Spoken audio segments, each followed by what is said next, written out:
Hello friends, I am Dr. Samadhan Mane, Associate Professor of English working at KBP Mahavidyalaya Pandharpur.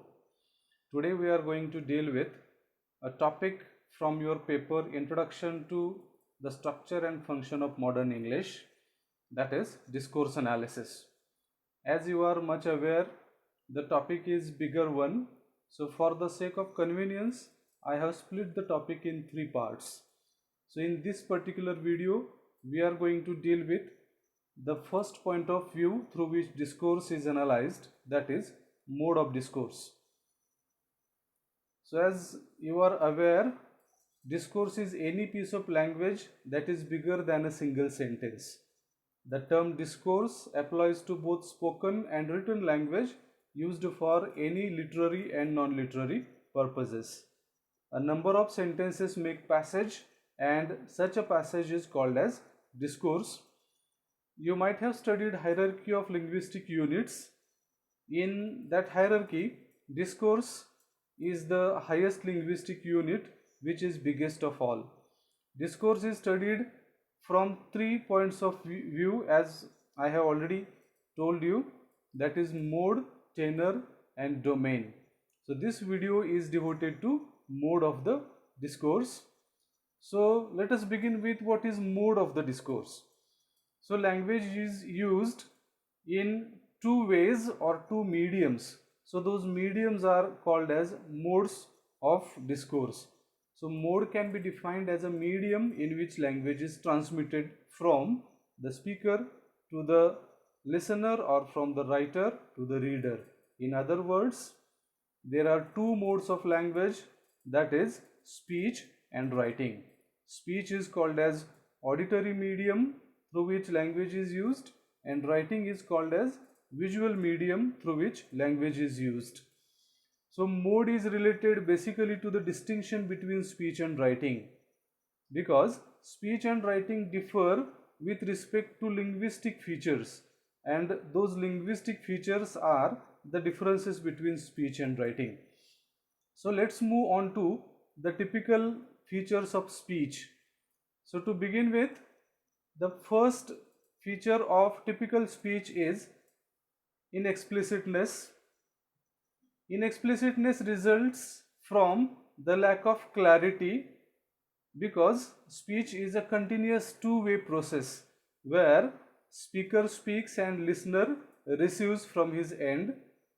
Apart from that, speech includes a number of paralinguistic features including body language, which includes facial expressions and gestures, which are most of the times peculiar to a speaker, so which results in lack of clarity and lack of understanding on the part of the listeners. Moreover, in speech, a speaker uses number of pronouns, and as you are aware, pronouns have a number of references backward and forward, so it becomes obscure most of the times to establish the anaphoric and cataphoric relations between the pronouns and their referents. The second important feature of speech is lack of clear sentence boundaries. It results because speech is spontaneous. In other words, the speaker gets minimum time before he delivers his speech. Therefore, speech might include incomplete sentences as well as phrases instead of complete sentences. So, we cannot easily identify where the sentence has begun or where the sentence has come to an end. The third feature of speech is simple structures. So when it comes to simple structures, simple sentences and simple monosyllabic words are used in speech. Moreover, a speaker may use phrasal verbs such as look into or look at. Apart from this, words from the dialects also can be used in speech, as a speaker is spontaneous while he chooses the words. The next important feature of typical speech is repetitiveness.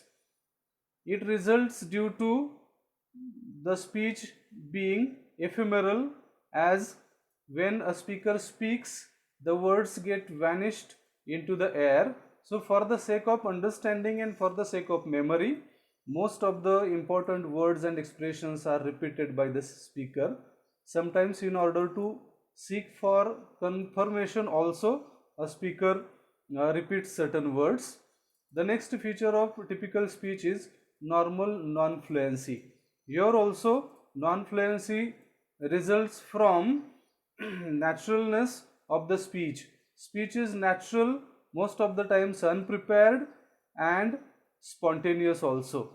So therefore a speaker uses gap fillers such as etc. in order to fill the gaps that is created between the words. So right now also the present speaker is using certain gap fillers as it's an example of a speech. Then non-fluency also results because of unfinished sentences and grammatical blends also. So grammatical blends are mixture of the two different patterns, which is a typical feature of speech. Otherwise in writing we don't use grammatical blends. The next feature of typical speech is monitoring and interaction features. So these monitoring and interaction features are used by the speakers because the speaker wants to attract the attention of the listeners. Therefore, features such as short responses, action responses also most of the times if the speakers are present face to face, and expressions like okay, well, you know, I mean, never mind, no, and most of the times speaker uses the feature of asking questions also in order to check whether the listeners are attentive or not. The last feature of typical speech is features reflecting informality. So speech is relatively informal, therefore most of the times grammatical rules are not carefully followed by the speakers. Apart from this, informal expressions and intimate terms of address also are used in speech. For example, intimate terms that are used by the friends to address each other are used in speech.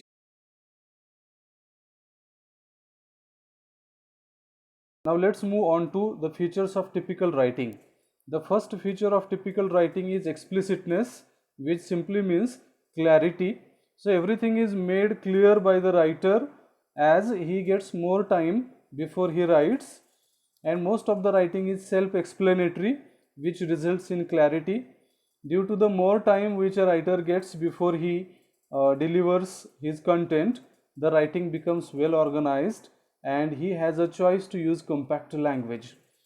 The second feature of typical writing is clear sentence boundaries. So writing has a clear sentence boundaries simply means that conventions of writing are followed in typical writing.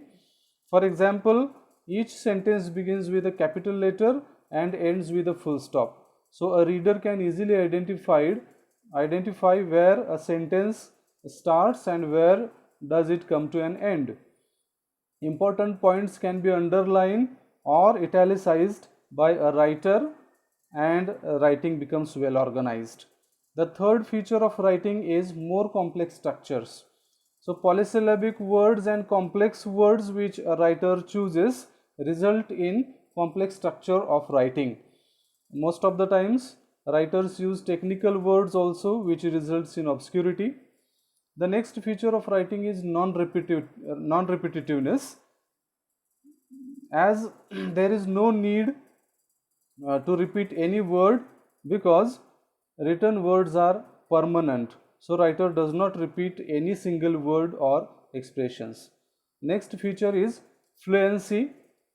Writer has sufficient time before he writes, therefore writing becomes fluent and well organized. Next feature of writing is no monitoring and interaction features, because while a writer writes something, reader is not present, therefore writing lacks these monitoring and interaction features. There is no any kind of dialogue there in writing. The last feature of typical writing is features reflecting formality. So writing is relatively more formal than speech.